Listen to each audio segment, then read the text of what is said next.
용서하지 않으면 중요한 것은 하나님께서 여러분을 용서하지 않는다라고 하는 이 명제가 있어요. 성경은 너희가 진심으로 내 형제를 용서하지 아니하면, 즉 너에게 잘못한 그 형제의 잘못을 용서하지 아니하면 너희 하늘에 계신 아버지께서도 너희 잘못을 용서하지 않을 것이다 라고 하는 이 말씀은 다른 말로 말하면 뭐예요?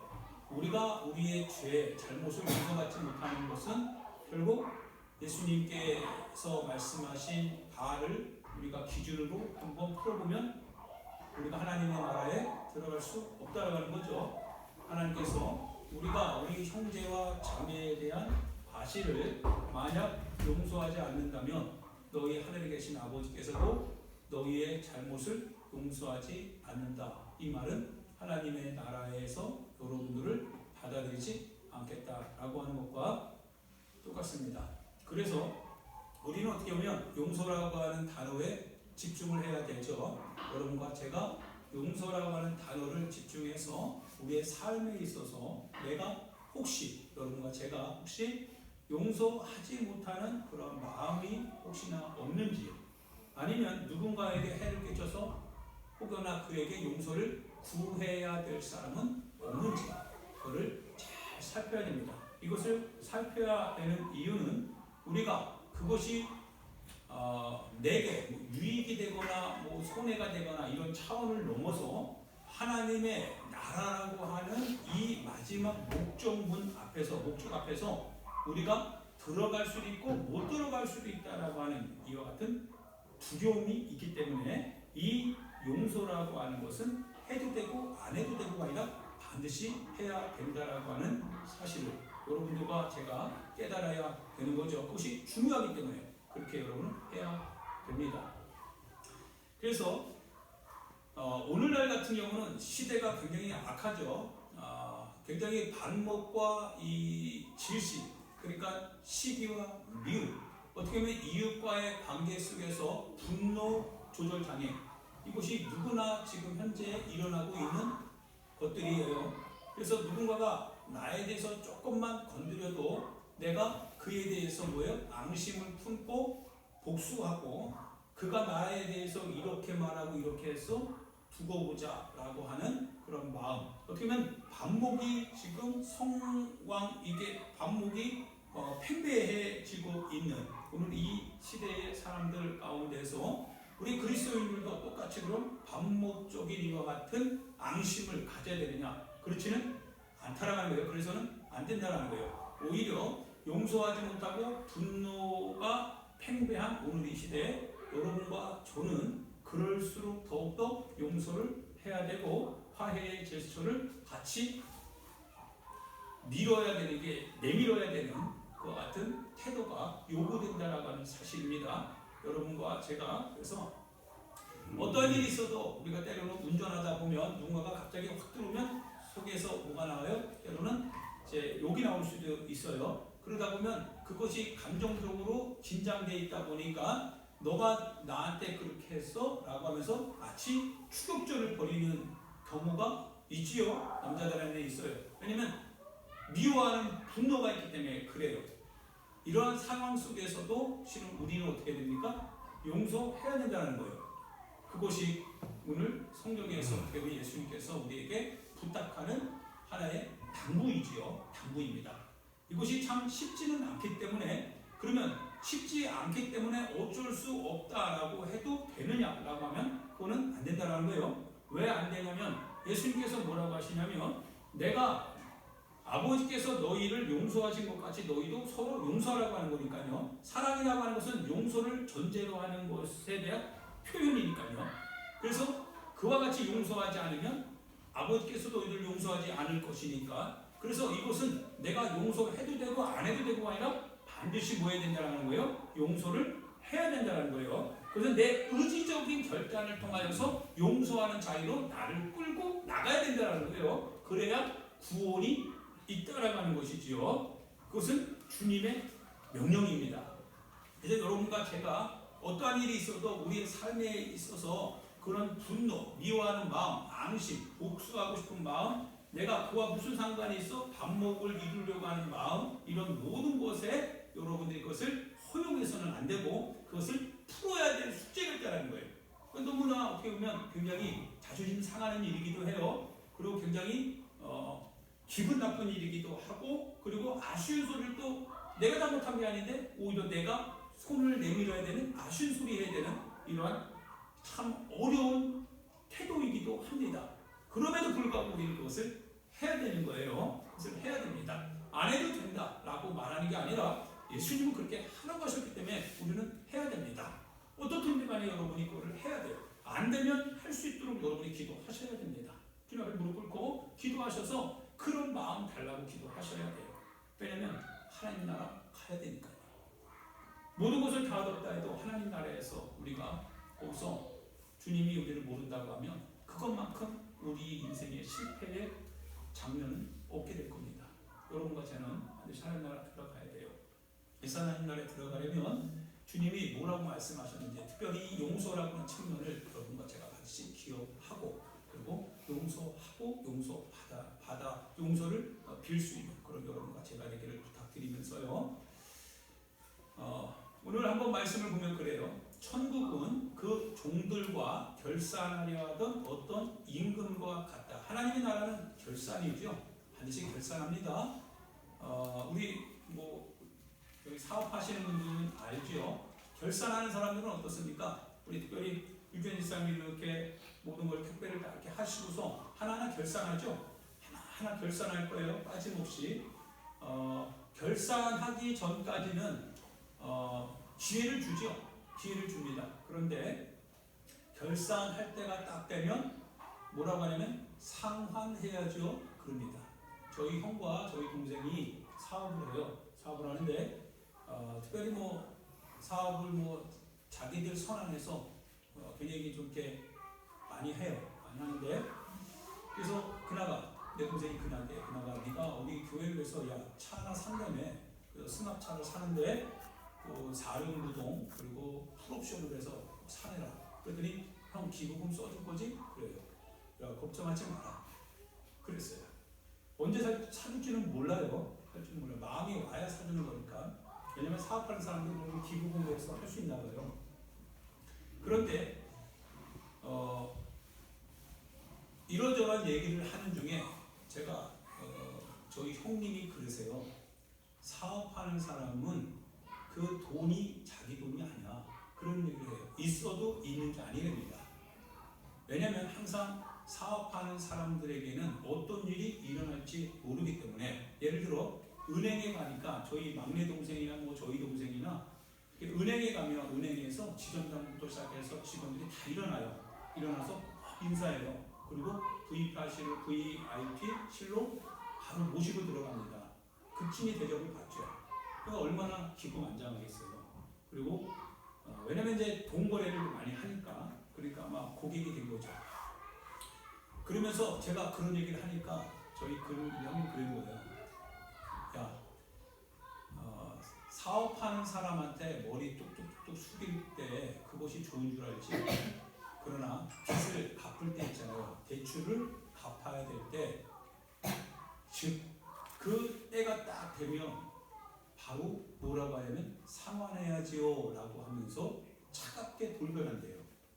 은행이라고 하는 것이 하나의 어떤 이해관계가 있기 때문에, 돈이라고 하는 이해관계 속에서 머리 숙이는 거지, 돈을 못 갚게 되면 그 즉시 바로 뭡니까? 집행이 들어온대요. 차가워진대요. 그것이 냉정한 오늘의 현실이 된 거예요. 그래서 사업하는 사람 믿지 말래요. 그 돈은 그 돈이 아니래요. 자기 돈이. 언제든지 은행에서 갚지 못하면 바로 들어오는 거예요. 그러니까 소위 말하는 사령판을 걷고 있는 거랑 똑같은 거죠. 그러면 하나님의 나라도 마찬가지죠. 하나님의 나라에 딱 가면 여러분이 그냥 어영부영해서 가는 것 같이 생각이 되죠. 사업을 어영부영합니까? 계산을 어영부영하면 안 되죠. 그러면 나는 그래도 되겠지라고 하지만 결산을 받을 그 사람은 마이너스인데요. 부족한데요. 왜 이거 없습니까? 이렇게 따지고 들어오거든요. 거기에 대해서 책임을 묻거든요. 정확하죠. 아주 정확합니다. 하나님의 나라에서도 마찬가지예요. 우리에게 생명의 기한이 있을 때는 우리가 이것을 가지고 우리 마음 마음대로 할 수 있어요. 지금은 할 수도 있고 안 할 수도 있고 하나님의 뜻대로 살 수도 있고 안 살 수도 있고 용서를 해라고 하는데도 안 할 수도 있고 그리고 때로는 적당껏 할 수도 있고 그러나 하나님의 나라에 딱 들어가는 그 현장이 되면 이제 결산한다고 하시죠. 하나님께서 결산을 하십니다. 하시면서 10,000달란트 빚진 자에 대한 얘기를 예수님이 하시는 거예요. 왜? 예수님은 아버지 품에 오신 분이시니까 그분은 하나님이시니까 하나님의 속사정을 그분은 하나님으로서 알고 있다 이거예요. 거짓말할 수가 없다. 하나님이시니까 그분이 10,000달란트 빚진 자 10,000달란트는 거의 한 20조 이상 된대요. 20조. 그러니까 20조면 상상을 초월하는 값이죠. 어떻게 해볼 수 있는 값이 아니에요. 너무나 정신없죠. 정신없어요. 20조 정도 되는 그 같은 엄청난 돈을 어떤 종이 주인 임금의 어떤 창고나 임금의 어떤 재정장부에서 이렇게 했든 횡령을 했든지 뭐 했든지 했겠죠. 그래가지고 그 빚을 졌는데 그 빚을 갚을 길이 없는 거예요. 객관적인 사실은 뭐냐면요. 객관적인 건 뭐냐면 변하지 않는 거예요. 이거는 우리가 설마 우리가 말하는 설마라고 하는 측면과 그거는 너 생각이지 내 생각은 다르다라고 할 때 하나님의 절대적 기준은 차이가 있다는 거예요. 그래서 우리는 하나님께서 설마 우리에게 그걸 요구하실까라고 하는데 하나님은 요구하실 거라고 하는 거예요. 그것이 객관적인 사실이다. 그래서 10,000달란트 빚진 자를 불러요. 내 빚을 지금 청산하자 이거예요. 계산하자 이거예요. 돈 받아야 된다 이거예요. 돈 받아야 된다. 돈 주십시오. 그러는 거예요. 10,000달란트 내게 빚을 갚아라 라고 할 때 그 종이 갚을 길이 없어요. 그러자 주인이 뭐라고 하냐면요. 그 몸과 아내와 자식들과 그 모든 소유를 다 갚아라 이 얘기를 하세요. 이게 사업이죠. 이게 사업입니다. 그래서 빚을 못 갚는 사람에게 뭘 잡아요? 담보를 잡죠. 그래서 바로 안 잡으면 은행에 뭔가 법원에 신고해서 바로 딱지 붙이잖아요. 싹 다 계산 취임됐다 이거예요. 더군다나 그 시대는 아들과 그리고 그 아내와 그리고 그 자신조차도 빚을 갚아야 될 책임이 있다면 종이 되어야 됩니다. 그러니까 네 몸을 팔아서라도 품을 팔아서라도 뭘 갚아야 돼요? 빚을 갚으라 이거예요. 네 자식들이 있으면 자식들을 종으로 팔아서 빚을 갚으라 이거예요. 그게 아버지의 계산법입니다.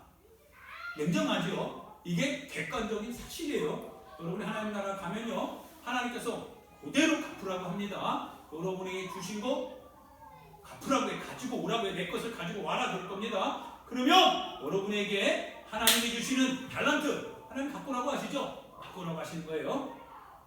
그래서 10,000달란트 빚진 자가 더 이상 갚을 것이 없는 것을 알면서도 하나님의 객관적인 사실은 뭐냐면 그 아내도 팔래요. 그 자신의 몸도 팔고 아내도 팔고 자식들도 팔고 하여튼 모든 소유를 싹 팔아서 어떻든 간에 냉정하게 계산하자. 이게 하나님의 계산법입니다. 여러분 그 앞에 서야 됩니다.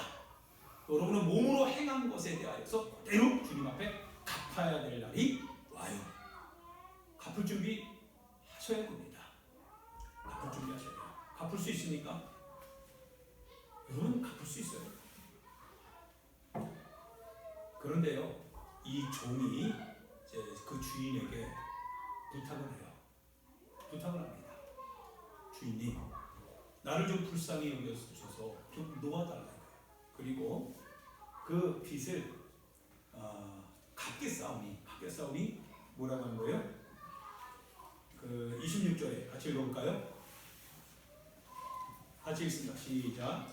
그 종이 엎드려 절하며 이르되 내게 사무소서 다 갚으리다 하거늘. 네, 그 종이 엎드렸어요. 갚을 방법이 없잖아요. 주인 앞에 딱 엎드려요. 왜냐면 여러분 빚을 갚지 못해서 끌려가야 하는 상황에 처하게 되면 어떻게 돼요? 텔레비도 많이 보죠? 그 엎드리잖아요. 제발 좀 불쌍히 여겨달라고, 제발 한 번 더 기회를 달라고 막 잡잖아요. 그러면 건달들이 그런 거 용서하나요? 발로 딱 차죠? 그러면서 쥐끼들을 싹 다 깨부수고 막 그런 거 봤잖아요. 다 가져가고 막. 그 종이 주인 앞에 딱 엎드려요. 그리고 갚게 싸우니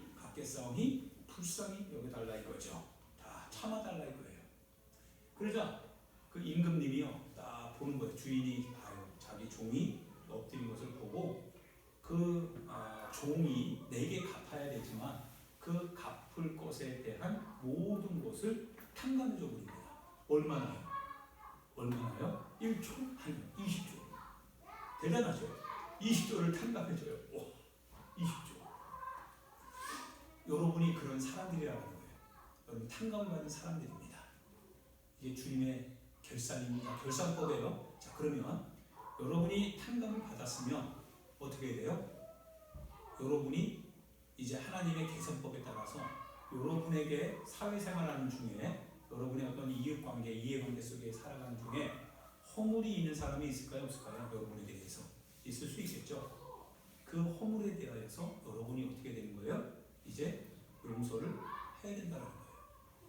그런데 참 아이러니한 것은요. 예수님을 통해서 우리에게 그렇게 그러니까 20조가 이게 이 말이 20조 되게 20조만 되겠어요. 예수님의 그 몸이 죽으심이 하나님이 우리를 위해서 죽으시는데 우리가 죽어야 될 것을 주님이 죽으셨는데 20조 줘도 자기 생명을 바꾸지 않을 거 아니겠어요? 근데 우리의 생명을 위하여서 당신의 생명을 줬으니 그걸 돈으로 매길 수 있겠냐 이거예요. 매길 수 없기 때문에 우리가 측량할 수 있는 가장 큰 액수로 이렇게 표현한 겁니다. 주님이 우리를 탕감해 주셨어요. 용서해 주셨습니다. 그리고 우리가 이제 일어나서 털고 이제 문 밖에 나가요. 그러면서 우리의 삶을 돌아봐요. 삶을 돌아보니까 내게 100데나리온 빚진 자가 있어요. 100데나리온이면 하루 일당, 그러니까 일꾼이 하루 일당 받는 거가 한 데나리온이니까 100일 일당이죠. 100일 일당. 그러니까 하루에 10만 원이면 왜 한 1000만 원 되나요? 1000만 원 정도를 빚진 사람이 있어요. 이 사람이 20조를 용서받았거든요. 근데 1000만 원 정도 빚진 사람에게 찾아가서요. 뭐라고요? 목을 잡아요. 목을 딱 잡아요. 목을 딱 잡고 그러니까 야 갚아 이거예요. 야 갚아 이거 갚으래. 1000만 원을 갚을 수 없는 이 사람이 똑같이 그 사람 앞에 어때요? 엎드려서 갚겠사오니 좀 보내달래요. 갚겠사오니. 그래서 29절에 보면 그 동료가 어떻게 해요? 그 동료가 엎드려요. 그 사람에게 엎드려서 간구한다고 했죠? 간구합니다. 간구하셨을 때 나에게 뭐 해달라? 나에게 잠시만 좀 참아달라. 기다려달라 이거예요.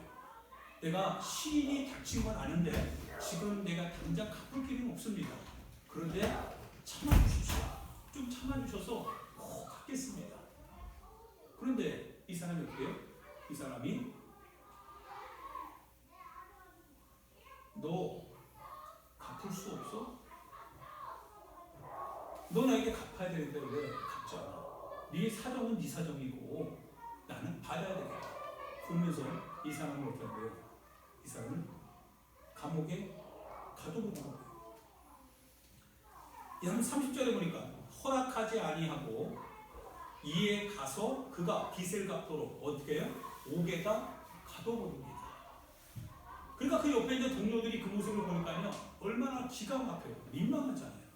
아니 저 인간이 주님 앞에서 20조나 용서를 받은 저 인간이 어떻게 100대 아니면 1000만 원을 그걸 용서를 못하나.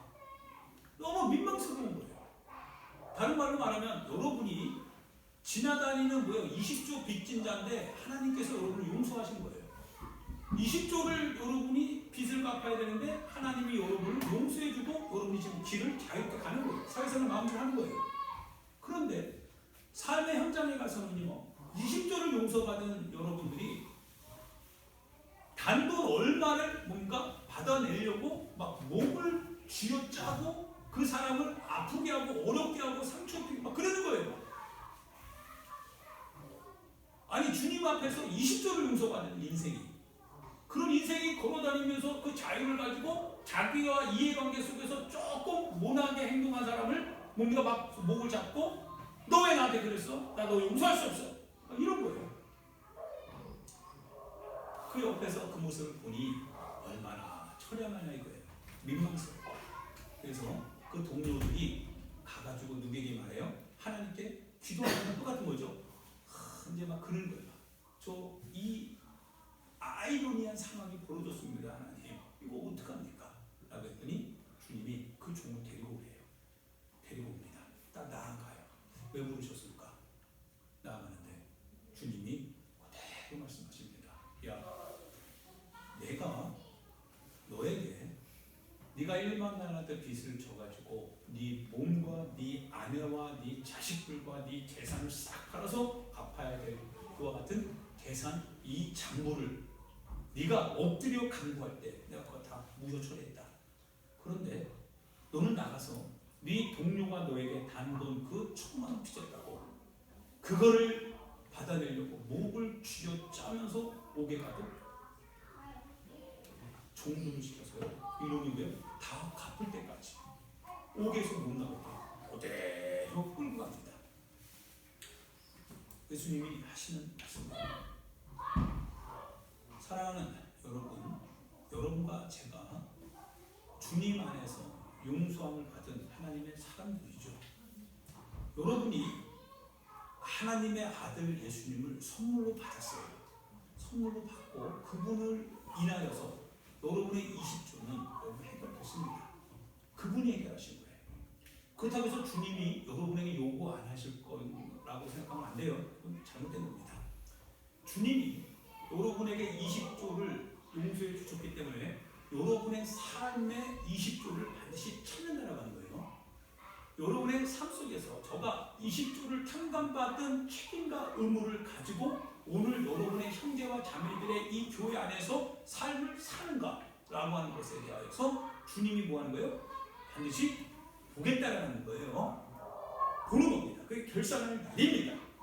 그런데 오늘 우리의 신앙생활을 이렇게 찾아보면 그러면 긴장감이 있어야 되잖아요. 주님이 우리를 보고 있어. 시커멓게 눈 뜨고서 내가 너의 진지한 탄원을 듣고 진지하게 그 모든 것을 실제적으로 용서했는데 그러면 너도 신앙생활에 진지한 정신으로 신앙생활을 해야 되지 않느냐라고 하는 주님의 기대를 가지고 우리의 삶을 본다라는 거예요. 신앙생활을 보겠다라는 거예요. 그런데 우리의 신앙생활은 뭐예요? 20조 탕감받은 자의 진지한 마음으로 하나님께 예배드리는 신앙생활이 아니더라 이거예요. 하나님의 뜻을 20조 탕감받은 자로서 하나님이 말씀하신 뜻은 어떻든 간에 뭐예요? 20조나 탕감받았으면 그거 다 지켜야 되지 않겠어요? 지키지 말라고 해도 감사해서 지키지 않겠냐 이거예요. 그것이 하나님 앞에서 우리가 보답하고 우리가 반응해야 될 책임과 의무다라는 거예요. 하나님 그걸 희망하고 있다는 거예요. 주님은 그걸 희망하고 있는 거예요. 그래서 예수님을 따라갈 수 있는 사람은 예수님이 그 안에 계시는 사람이죠. 예수님이 그 안에 계신다라고 하는 것은 뭐예요? 그 흔적과 증거가 있다라는 거예요. 그 증거를 가진 사람은 예수님을 따라갈 수밖에 없다는 거예요. 그것이 그가 하나님께 하나님이 하신 일에 대해서 우리가 표현해내는 우리 신앙의 지표가 된다는 거예요. 그래서 우리가 그런 신앙생활을 통하여서 우리의 삶에서 우리가 마땅히 주님이 우리에게 행하신 것을 우리가 기억하고 내가 내 형제와 자매를 향해서 어떻게 행해야 될지 그대로 그거를 전달해줘야 된다는 사실입니다. 그런데 어떻게 보면 우리는 이 악한 종과 똑같아요. 주님은 우리를 위해서 진지하게 그렇게 모든 것을 하나 계산에 착오 없이 아버지의 뜻대로 우리를 건지고자 하는 모든 것에 대하여서 대가집을 다 하고 희생제물이 되어서 우리를 건져주셨거든. 그런데 우리는 그 은혜를 가지고 살면서 우리는 하나 주님 앞에 주님의 말씀을 따라하지 않아요. 그분의 뜻을 가지고 우리의 삶을 살려고 하지 않아요. 그분의 은혜를 힘입었다 말하면서 그 은혜와 상관없이 내 자신의 육체적인 주권을 행사하려고 그렇게 우리의 생활을 살아요. 그러다가 주님 앞에 가겠죠. 주님 앞에 가면 주님이 말씀 똑같이 하실 겁니다. 내가 너를 용서하지 않았더니 내가 너를 용서할 뿐만 아니라 성령을 통해서 너에게 은사를 주고 하나님의 교회를 세워서 너희를 그곳에서 불러 모아가지고 성도의 교제 그리스도의 몸의 지체로서 내가 너를 삼고 내 몸을 이루는 지체가 되게 하지 않았더냐. 하물며 이 모든 은혜를 가졌다고 한다면 너가 하나님 앞에 영광을 돌리고 하나님께 감사하고 하나님이 위하여 죽으신 내 형제와 자매를 위해서 네가 반드시 대가지불을 하고 희생하며 섬기는 것이 마땅하다.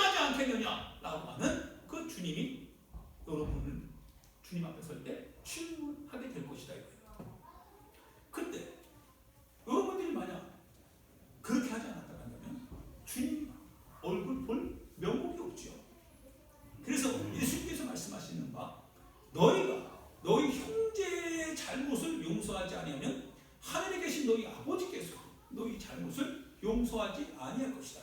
아버지의 온전하심과 같이 그런즉 너희도 온전할지니라.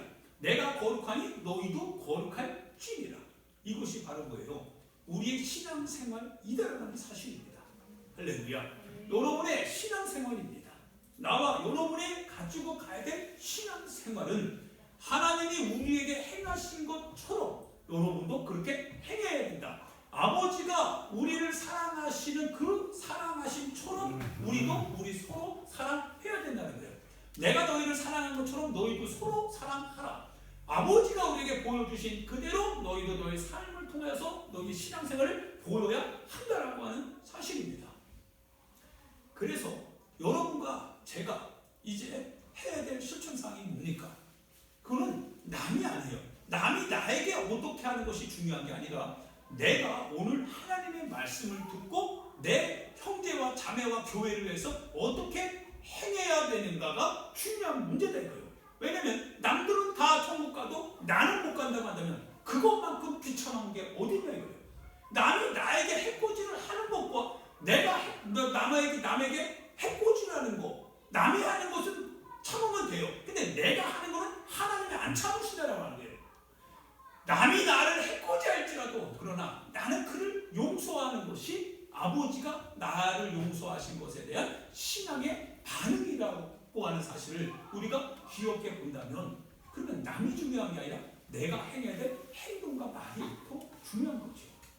영혼은 내가 가는 것이지 남이 나를 대신해서 가는 건 아니니까요. 하나님의 나라는 그래서 이와 같다라는 거예요. 예수님께서 말씀하시기를 하나님의 나라는 이와 같다. 그러면서 여러분이 지금 다 듣고 있는 거죠. 여러분 혹시 신앙생활을 어떻게 하고 계십니까? 하나님께서 여러분을 위하여서 신앙생활 할 수 있도록 이끌어주시는 이 모든 일련의 과정과 그리고 주님이 열어주신 이 길들이 하나도 허황되거나 가식적이거나 추상적이거나 그러지 않고 실제적으로 구체적으로 주님이 그 몸된 육체를 입으셔서 그래서 여러분의 삶에서 어떻게 행해야 될지를 친히 몸소 보여주신 구체적인 것이라고 한다면 여러분도 그 구체적인 예수님의 길을 따라서 여러분의 신앙생활을 구체적으로 해야 되는 게 맞지요. 추상적인 것이 아닙니다. 주님은 여러분을 용서하는데 여러분이 용서하지 않는다면 여러분은 추상적인 거죠. 주님은 여러분을 위하여서 여러분보다 앞서 여러분이 당할 어려움들을 해결해 주러 가신다면 여러분은 멈춰서는 것이 아니라 여러분도 누군가를 위해서 그가 당할 어려움을 그 해결하기 위해서 먼저 앞서 가는 것이 당연하죠.